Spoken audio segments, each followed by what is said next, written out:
The New Year's honours this year added to the massive awards New Zealand literary taonga Dame Joy Cowley had already received, but she was the only person to be made a member of the Order of New Zealand, and that is a big deal. Just a few weeks later, she was shortlisted for the most prestigious award given to creators of children's books, the biennial Hans Christian Andersen Award, presented by the International Board of Books for Young People and recognises a lifelong achievement in the area. She's already a Dame Commander of the New Zealand Order of Merit 2005, following on from her OBE in 1992 rather. Joy Cowley, who has an honorary Doctorate of Literature from Massey University, actually started out writing novels for grown-ups, around half a dozen published in the late 60s to mid-70s. But children's literature is where she really made her name. Her series of stories involving Mrs. Wishy-Washy is beloved by so many generations. The silent one about a deaf boy's friendship with a white turtle nest in a falling tree that was made into a film by Roald Dahl. And Joy Cowley is with me today as part of our Life and Influences series. She has supposedly retired from writing children's stories, but such is her life, she's eternally energetic and busy. And Dame Joy Cowley is with me now. Welcome to Sunday morning. Thank you, Wallace. It's a pleasure to have you here. Oh, it's a pleasure to be here. It's always lovely to come to something like this where we can talk informally and life opens up, doesn't it, in a lovely way. There is so much to talk about, I guess, in a long life, but I will let you be my guide, all right? What a life. I just don't know where to start. But you're in Wellington today, having travelled from your home in Featherston. What's the occasion this time, Joy? Oh, I came down for this, of course. Okay, yes, I've come down for this. Here we go. And yes. This afternoon, will be at the Parliamentary UN reception. I'm patron of the Children's Holocaust Memorial, so I will be with friends over there at 3 o'clock this afternoon. So it's a very lovely day and a day connected with people. I think these recent awards, have all been about connection. I've had so many emails, nearly 600 emails, because I've put those in a file. 600 and emails. Letters and cards. And I think that the lovely thing that came out of it that went into the Herald was the country's grandmother. And that was one thing I didn't go into a state of cringe about. I thought, how lovely to be called the country's grandmother. Out of all the awards that you have won, and there are too many to mention, it's extraordinary, really, the clutch of awards over the many years. Is there one that means most to you? I think there was one that is judged by the children. Yes, I have had an award judged by children, and the award was for multicultural writing, and that meant a lot to me. Not that I do a lot of multicultural writing myself, because I need to write what I know, but I've gone into countries where people have not had their own books. Children have not had themselves in their books. They have had imported reading systems. And to go in there and run writing workshops, mainly for teachers, but for people who wanted to write for children, to focus on the people's own stories when they were children, positive stories, to edit them down so that they could be in a graded writing series, have them illustrated and then published. I think that would be the highlight of writing for children, actually running writing workshops. And I remember a woman from Malaysia coming up, and she was crying, and she said, holding up a book and saying, "This is the first time my son has seen himself in a book." It was a great experience. Let's talk about where it all began, Joy. You were born in Levin, 1936, the eldest of 5 children. What was life like? Life was difficult. I was actually hatched on a poultry farm, because that's where my parents were at that time. But we left Levin when I was about 6 weeks old, and then moved around a lot. Both my parents were ill. Very ill? Oh, very ill. My father had heart disease. He couldn't do any physical work, and he was in hospital a lot. And my mother was so insecure, the poor thing. She had undiagnosed schizophrenia, and we didn't understand her. We were afraid of her when we were children. So it must have been very, very hard for them. I was the eldest, so I think that it was ingrained in me to look after people because that happened at an early age. You become responsible very early. And that would have been very, very difficult too, to have a mother who was going through mental health issues but not really knowing what schizophrenia was, or you're fully diagnosed. No, not knowing. And she could be so loving one day, and then the next day she could say something really strange, like, I remember the time when my sister Joan and I were walking home from school and when we were laughing about something, and my mother met us at the door with the leather strap, and she said God had told her that we were laughing about her, and she just hit us and hit us and hit us. There was no way we could deal with that ourselves. We just became very afraid of her. I can remember thinking, I will never do this to my children. I will never do this to my children. What school did you go to? What were you like at school, Joy? Went to a lot of schools, but I think there was a total of 7 primary schools I was at. That's jumping around a lot. Oh, it is jumping around a lot. And I was a slow reader. I came to reading when I was about 8.5. Obviously, I had been absorbing some skills. And in those days, few schools, primary schools, had a library. But the book van, the National Library Service, came round with books. Other children in that class got big books like Treasure Island and Winnie the Pooh and Alice in Wonderland. I got a picture book. It was Ping, the Little Duckling. Ping, the Little Duckling. Yes. And I read that from cover to cover. And I had that exciting adventure in the safety of my own desk and chair. I wasn't Joy Cowley, or Joy Summers in those days, who couldn't read. I was Ping, the Little Duckling, and I had that great adventure. After that, it seemed to me that I became an instant reader. I know that didn't happen. What happened was a change in attitude. And that's so important for me as a writer, for young readers. Children have taught me, and my own childhood too, have taught me all I needed to be as an author for young children. A lot of the children I worked with had a lot of fear in them. They were convinced that they were poor readers. Children can't be afraid when they're laughing. No one can be tense when they're laughing. So humour became an important part of the story. And no child reading ever made a mistake. It was always the fault of the word. Words were tricky sometimes, and English language is tricky. Was there a person, was it the teacher that gave you that sort of that impetus? I mean, you said you had a change in attitude, but was there a teacher that recognised something in you or as an influence, or? Once I started reading, of course, then I started writing, because that happens to children. The writing flows out of the reading. And it was a Standard 5 teacher, Form 1, who actually saw past the untidiness, the ink blots, and the obvious poverty, and encouraged my writing. And it went from there. I went to Palmerston North Girls High School, secondary school, and I discovered the same kind of teachers there who valued what I could do. In fact, it was one teacher there who made me promise that I wouldn't stop writing, which was why I actually did go on writing. Because growing up in a home where promises were never kept and it was very unstable, a promise was a very important thing. And that promise stayed with me, and I started writing, to try and get published. My first attempt was to get a short story in the Listener. Were you successful? How many takes did it go? 2 years of sending a story away nearly every week.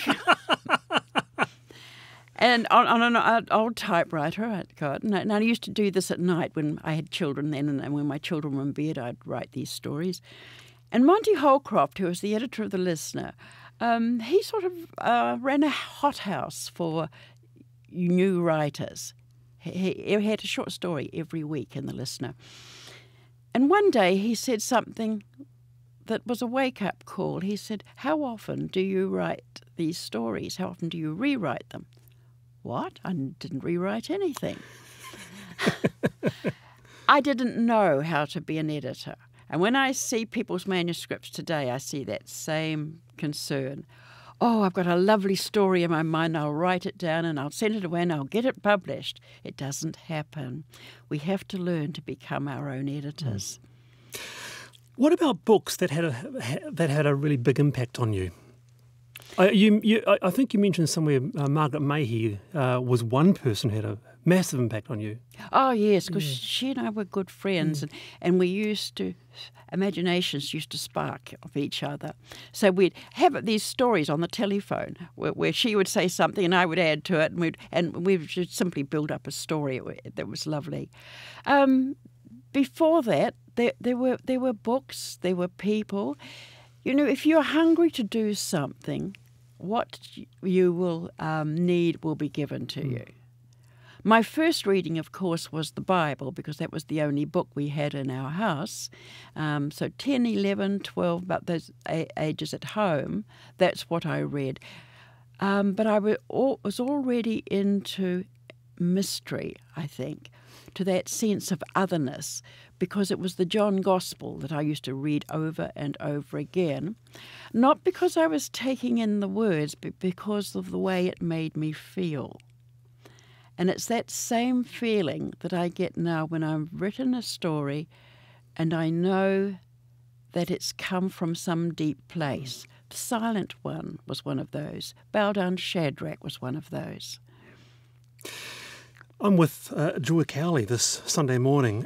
Just moving on to other aspects of your life. I mean, you were married quite young, age 20, I think, to Ted Cowley, a farmer. And I'm just looking at you here. A wonderful picture of you at the age of 19. So a year after this photo, you would have been married. It's not a happy story from what I've read, that marriage. Well, I thought it was, but it wasn't for Ted, because he didn't want to marry me. I was pregnant with his child, and he didn't want to marry me, but his mother said, well, her words were, "You've made your bed, you'll lie in it." She was absolutely firm on that. So we had an agreement that he could just go on living as he had, and I had 4 children in 4.5 years. And he had lots of girlfriends, and then he did meet someone that he fell in love with, and that was serious. So yes, that was when my world collapsed. In what sense? He wanted to marry her, but he also wanted the children. And this became very difficult. I went to a lawyer, and the lawyer said, well, the boys will go to the father and the girls will go to you. That's how the court will decide this. So I couldn't do anything. I had to let go because I couldn't have them split. But these things don't come to stay. And this lovely young woman, she was very young, she didn't want another woman's 4 children. So the children came back to me. After several years. A couple of years, yes.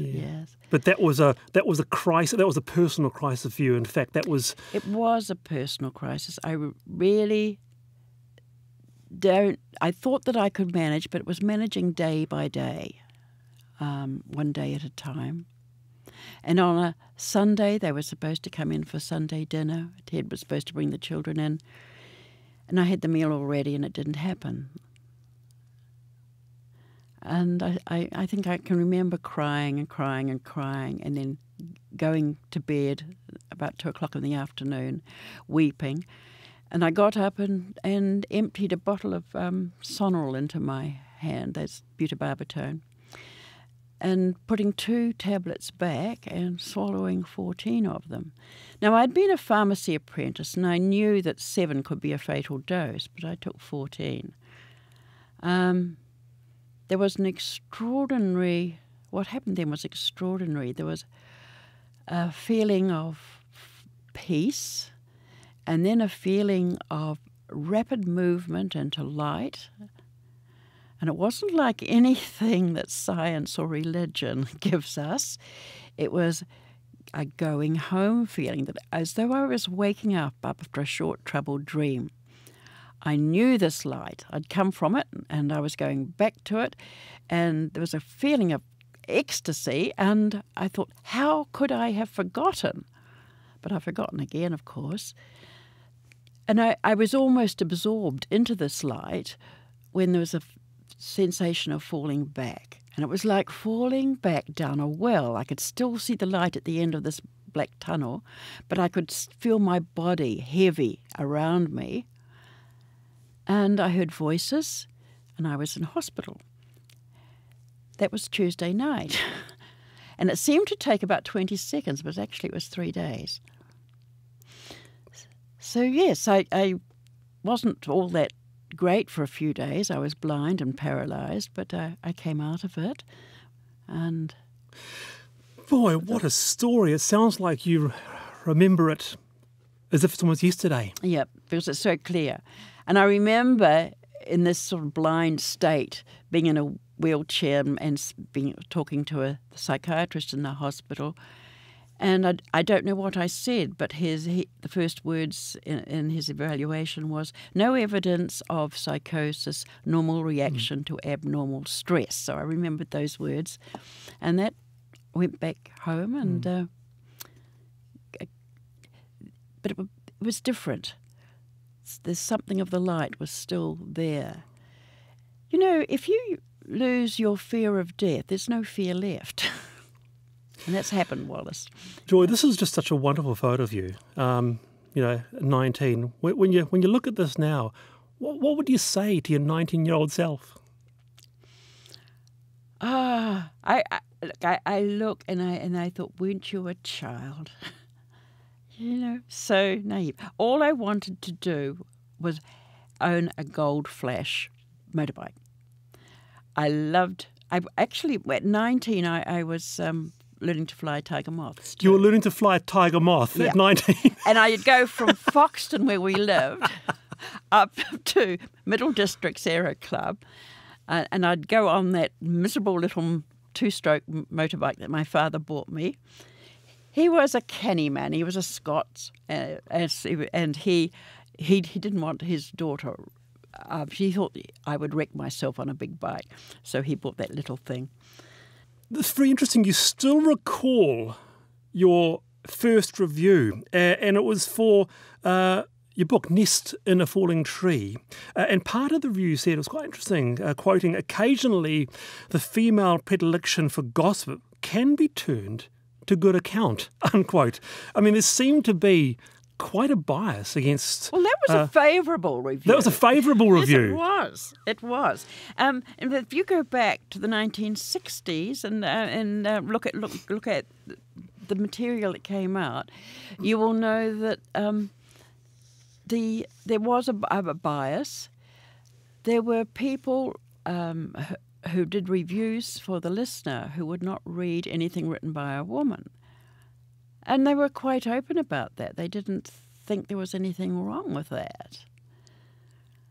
So, was that in New Zealand, or was that in New Zealand? Yeah, yes. or was that part of an international? Did you think that might have been international? I think it might have been. I don't think it was in America. Yeah, because there were a lot of strong writers in America, both male and female, and they seemed to be treated equally.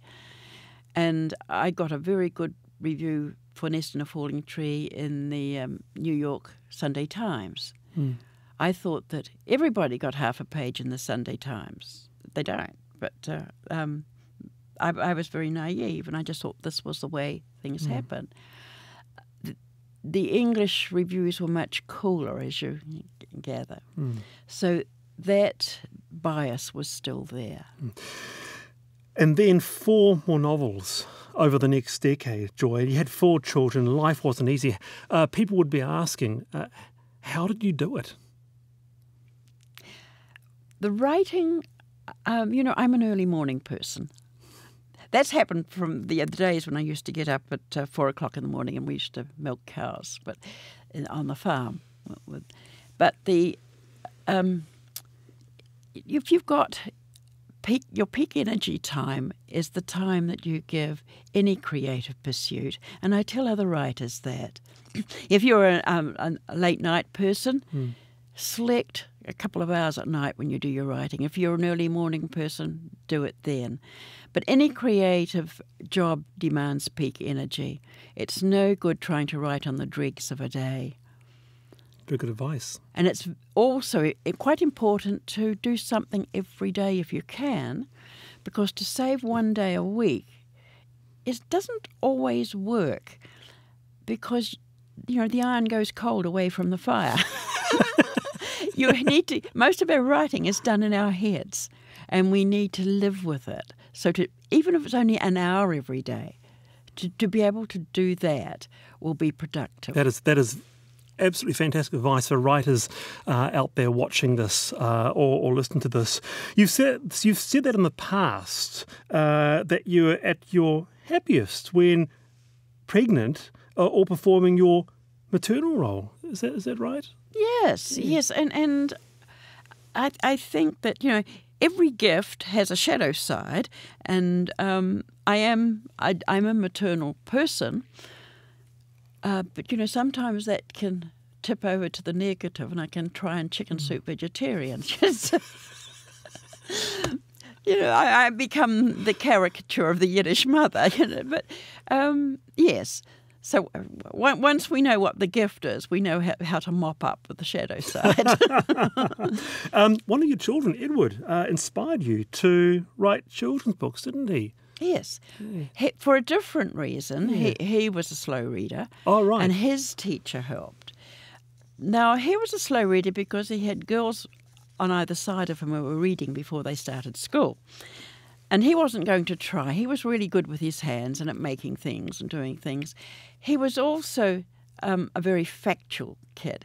So I'd be reading to them. For example, I remember I was reading Charlotte's Web to them, and he was playing with his trucks on the floor, and he said, "That's not true. Animals don't talk." So I worked with him. His teacher gave me the old Dolch reading list, word list that the children had, and I worked with him and with other children at that school and then other children around, and those were the children that taught me. They valued humour, but I'd start with their own stories. Now, what did you do on Friday night? And if you could have any birthday party you wanted, what would it be like? And I would type that down with carbon paper in those days. I would give them the top copy to take home, but I'd type it in the third person with their name all the way through it. So it was really their story. And their parents would read it to them. And then when they came back, I would have reduced the text into a little stapled book with just little cartoon drawings. And that was their book. Their name was in the title. Their name was all the way through it. And no child was ever reluctant to read his or her own book. So that's what I used to do with those children. How did your international career take off? Where did that start? I mean, it's quite extraordinary to read that your books are in 70% of US schools. I mean, that is quite something. Where did that part of it take off? A woman called Wendy Pye. Yeah. Wendy was a young Australian who was working for New Zealand News, and she wanted to get to children's, had a strong desire to do children's books for personal reasons. It really, people think it was about money, and it really wasn't. She had a love of children's books and children. And I had never heard of Wendy Pye. So when a friend said, "Why don't you send some of these stories to Wendy Pye?" I thought, well, I'll go up and see her. And this friend had already sent some manuscripts to her. And Wendy had done a very interesting thing. She had gone to the university, to the education faculty. She had given these manuscripts to people who knew what they were doing and seeing. and got their approval, and this is what she had done. And then she raised the money to publish these stories. Now, there was about 24 books at first, including Mrs. Wishy-Washy, and they were going to be for teachers because there was a gap until a new reading program came in and teachers were desperate for materials. And that's all that was intended with those books. We didn't know they would go around the world. At that time, nobody had heard of 16 and 24-page early reading books. Early reading materials were in big, thick text. Yes. Yeah. So we were astonished, and when you say more, so I had... So what was the secret? What was the Joy Cowley magic?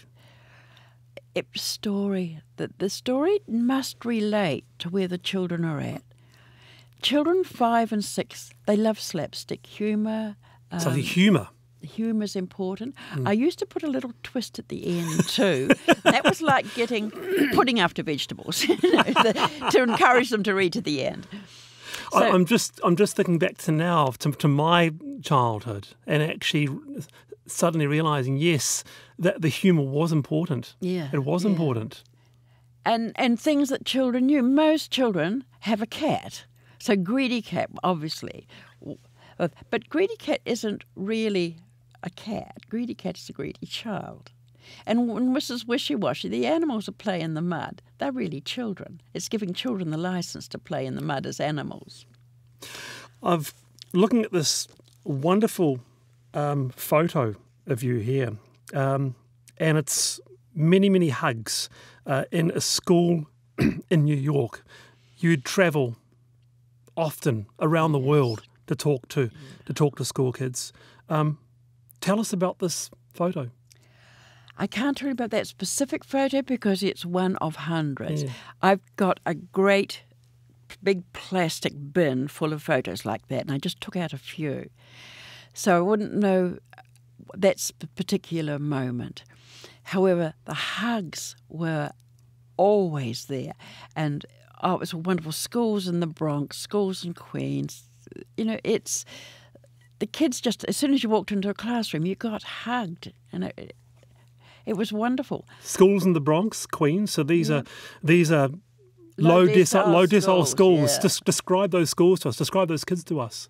So loving, and so spontaneous, and so real. I can talk about a contrast, which was in a private school somewhere in Colorado, and it was a lovely school. It had been an old mansion, and about 9 children in a class, and they sat around a cherry wood table under a chandelier, and they all had uniforms on, which is unusual for America. And I had a copy of Mrs. Wishy-Washy, and I showed them the cover and said, "Can any of you tell me anything about this lady on this book?" And a young man put his hand up and he says, "Please, ma'am, she's a domestic." That's a contrast. Right. Yeah. It must have been quite a moment for you to walk into a school, say in the Bronx, to know that here were these kids reading Joy Cowley. Yeah. And you know, I haven't ever said this publicly before, but before I learned that before I went over on one of these visits, I used to wash my hair with that anti-knit shampoo because I'd come out from a school scratching, because these children very often had infected hair, and their heads would be right against mine, hugging. So I used to put in something that would protect me from that, because I wasn't going to give up on the hugs. What did it teach you? What did going to places like New York schools, poor New York schools, inform you about how children read, the differences in the US at that time, perhaps even now, to school children in New Zealand? School children in New Zealand, and for many reasons, we've got this holistic education program in New Zealand for the whole country. So generally, children in New Zealand are about 2 years ahead of children in the States. I can't quite put my finger on that, except they belong in school districts, and each school district is different. And some states are very poor compared with others. Mississippi is a very poor state, and there's a big difference in teachers' pay. So there's a lot of different factors that come into this. You said that you would take a letter written by a New Zealand child to the US and they couldn't believe that they're writing at that level. Ah, that's true. They can't believe that. They can't believe that this sort of thing is coming out of New Zealand. And a lot of teachers actually come over to New Zealand in their vacation time to go. American teachers come into New Zealand schools because they want to see what is happening. Generally, in countries which have a big population, there is an emphasis on obedience, patriotism, conformity, politeness, in other words, social order in a classroom. Now, that is certainly so in the States, and it's in other countries too, and it inhibits creativity. So New Zealand children are very creative, and that goes on, of course. We've got this do-it-yourself attitude, but that originates in the classroom. I'm with Joy Cowley this Sunday morning. Back to your family life, Joy. Once things were over with Ted in 1967 and really was, as we were saying, the lowest point in your life, you say you came back strong and improved. You married again in 1970. Yes, I married Malcolm Mason, who lived in Wellington. He was actually at that stage president of Penn, and he was a lovely man. He was nearly 25 years older than I, and it did occur to me he wouldn't leave me for a younger woman. But he also enjoyed my 4 children. They came back, and they were very good years. And years where I got over a lot of anxiety about marriage. It was, they were lovely years, but it didn't last all that long because Malcolm got lymphoma and he died. We'd only been married 14 years. Mm. And then 5 years later, I married the man who was a close friend of his, and he was actually a local priest. And that's not quite the done thing to do in the Catholic Church. However, we got a lot of support from people, and it's all fine now. Yeah.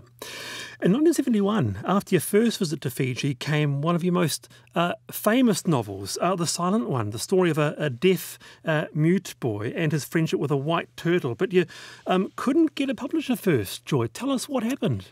Well, the story came because that was my first visit to Fiji, and my first visit actually to a tropical island. So I had never snorkeled before. I hadn't seen coconut palms before. All of this was very new. And you know how indelible new experiences are. But before that, a woman who worked in the then Whanganui Home for the Deaf asked me if I would write a story about a deaf child. Well, my father was profoundly deaf, so I thought I could do that, but it went on the back burner until all of this energy of this new experience in Fiji happened. And The Silent One seemed to write itself. I sent it away, but of course this was early 1980s, and the reply I got from 3 different publishers, New Zealand, England and America, they were my adult publishers, they said it's neither a children's novel nor an adult novel. It falls between 2 stools. I remember that term being used by one publisher, but it didn't fit anywhere as far as they were concerned. And I think I can understand the change that happened between then and between the end of the 1980s. Children had their own authority in writing, and adults stopped talking down to children. There was a big shift in children's literature. I met Max Rogers, who was then the editor at Whitcomb and Tombs as it was then, and he said, well, you're doing all this early reading stuff. Have you thought of writing a longer work? And I said, well, yes, I did one once and it was a flop. And he said, let me see it. So I sent him the manuscript and I got a telegram back. And he just said, it's marvellous, it must be published. So that's how it saw first light. A publication from Whitcomb. Wow, but it's interesting you talk about not talking down to children. That aspect. I find that quite interesting and quite important because there was another book I think might have been published around the same year. Morris G's Under the Mountain, fantastic book. Again, not talking down to kids. Yeah. And we talked to Pip Hall a couple of years ago, who's adapting it for the stage right now. It was quite a rich period of literature, wasn't it, at that time? It was. But, I still will see manuscripts or even published books about a little boy or a little girl, and I say to the author, do you know of any child who ever thought they were little? Of course not. Little is always the younger brother or sister. No child that thinks of themselves as little. Do you have a close relationship with music? Is music something that is that's really important to you? Oh, music is food and drink for me. And, I when we lived in the Sounds, I had this huge aerial put on the house. People think it's a TV aerial. It's not. It was so I could get the concert program. Good on you. Absolutely. So yes, and my son James, my youngest son, for my last birthday, bought me a little Mini Cooper Bayswater, which is a beautiful car. I didn't know you could have a relationship with a car. You called it a geriatric love affair. Yes, you it is. love it. It is. You're quite a that's the substitute for the Gold Flash I couldn't have. You're quite the petrol head, aren't you? Oh yes, well, I didn't think I was, and I thought I'd outgrown it. Tiger Moths, Mini Coopers, motorbikes. But we'll do the concert program from Wellington through to Featherston, over the hill, clear. It's got a beautiful sound system. And so yes, music is very important to me. Some of your characters, hugely beloved. I mean, take Mrs. Wishy Washy. All the series, Mrs. Washy's Farm from 2003, almost 40 million copies sold worldwide. I mean, do you sit back and go, God, can I believe this is happening? Yes, I very often do wonder just how this has happened, and the books that sell are the ones that appeal to the children. Some of them don't necessarily appeal, but they're written for the children. The book The Hungry Giant, for example, that's also very popular. That goes around schools in different countries. And sometimes teachers have a little bit of reservation for it. But, this is the giant who goes around saying to the little people, give me some bread or I'll hit you with my bommy knocker. And I had objections to the bommy knocker from teachers. But this is not about the teacher's teaching. This is about the child's experience, and all children have experience of being bullied. And in my book, small is always the winner. Small is always the winner. Yeah. Small can solve problems for big, but it can't be the other way around. So in this book, it's the bees that, when the giant wants honey, they can't find any honey, so they take him a beehive and he hits it with his bommy knocker. He says, that's not honey. So the bees come out, of course, and they attack him, and then he runs away. Now, while I agree, some teachers think that's violent, children do experience bullying. And they experience in all kinds of ways. They experience standing at a shop counter, trying to reach up over the counter, and that all the adults get served before they get served. They experience when they say something serious to adults and adults laugh at them. There are all kinds of ways in which children feel powerless or diminished. So books should love a child, and books should help a child to feel powerful. Do you think sometimes, Dame Joy, that we whitewash the issues in children's books, perhaps? I mean, bullying, for example, has been a very big issue in the last couple of years in the New Zealand media. Yeah.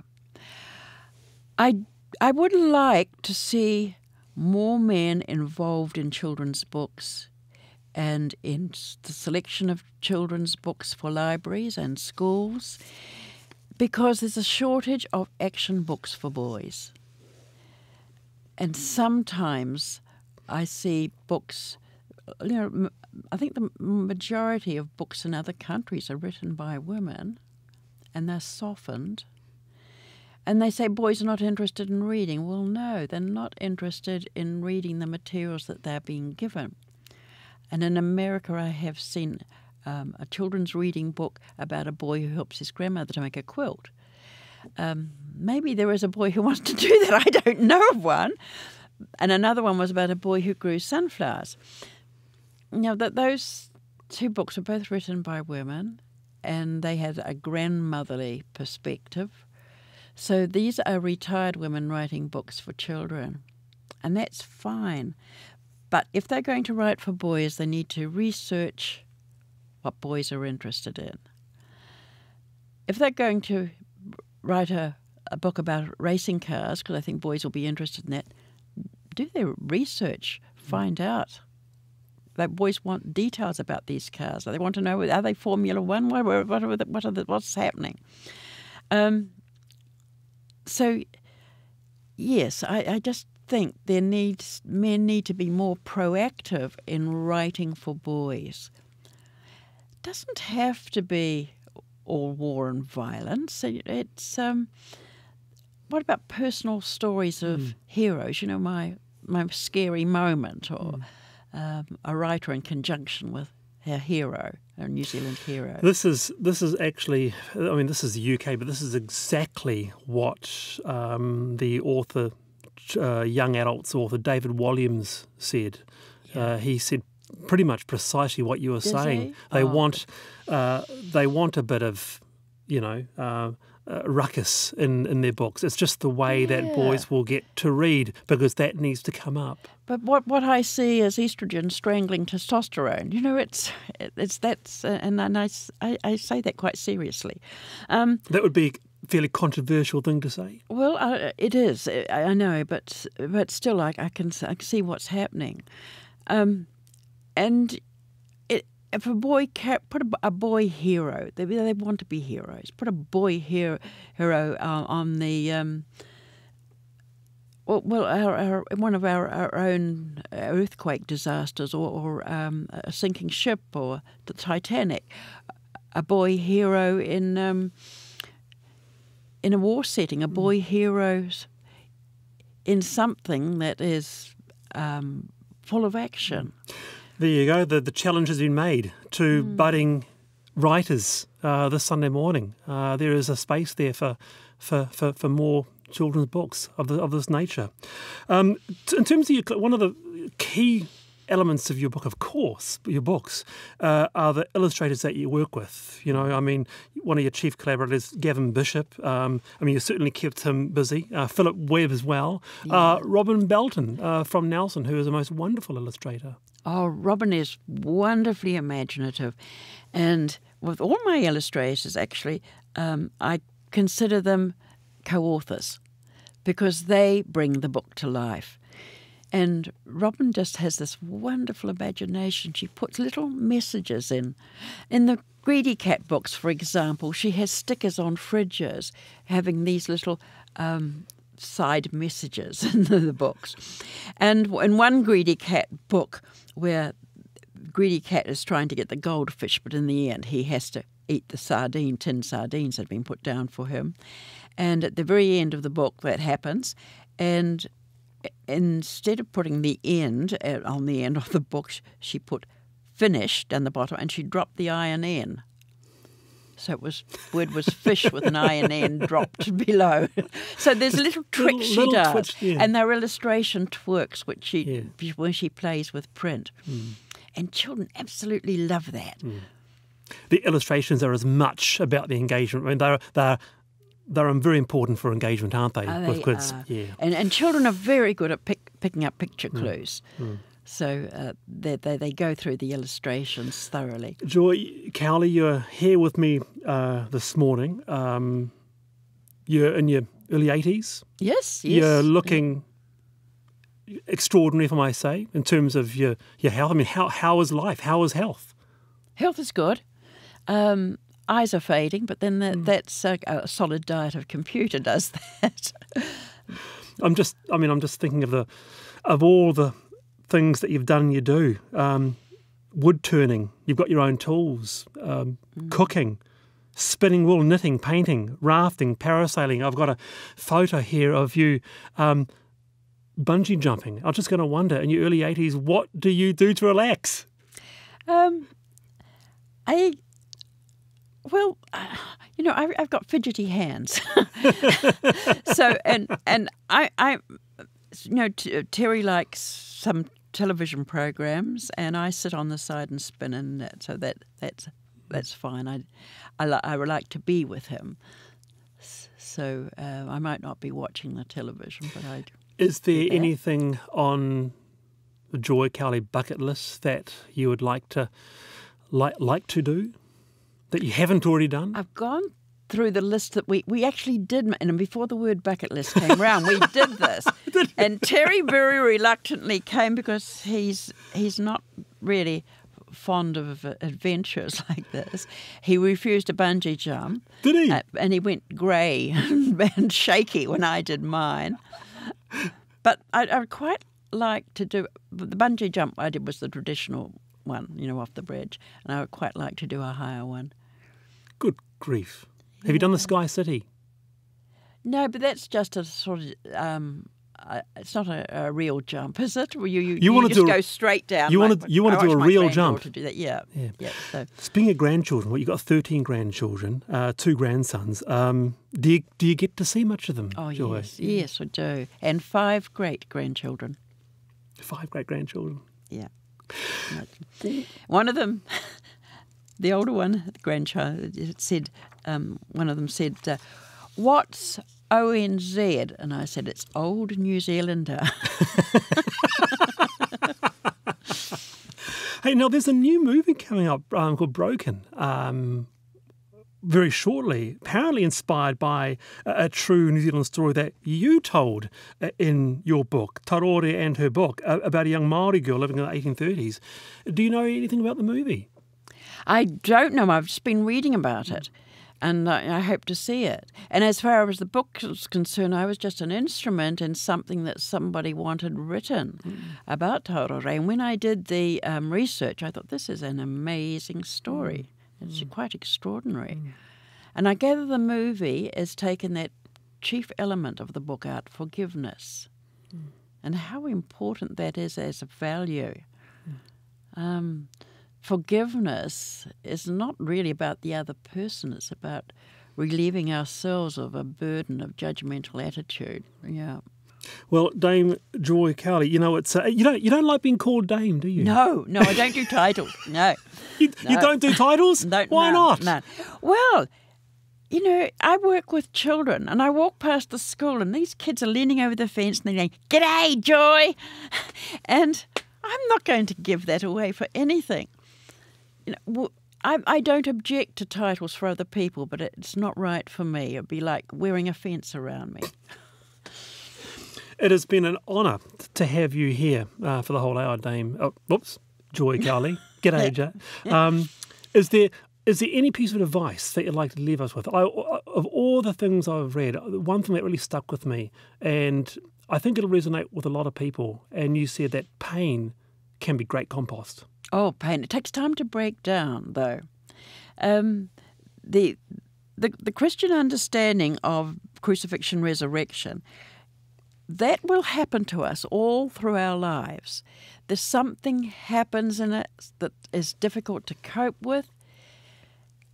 We go through that tough time. But what is resurrected is always greater than what has died. It's a way of growth. You can call it a spiral of growth. And whatever metaphors you use to describe it, I would say that the difficulty is getting stuck in the tomb with anger, self-pity, bitterness.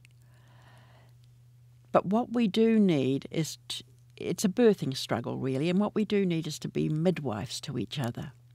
So that's important, to have that support to go through it. Let's have some Brahms. Joy, it's been great.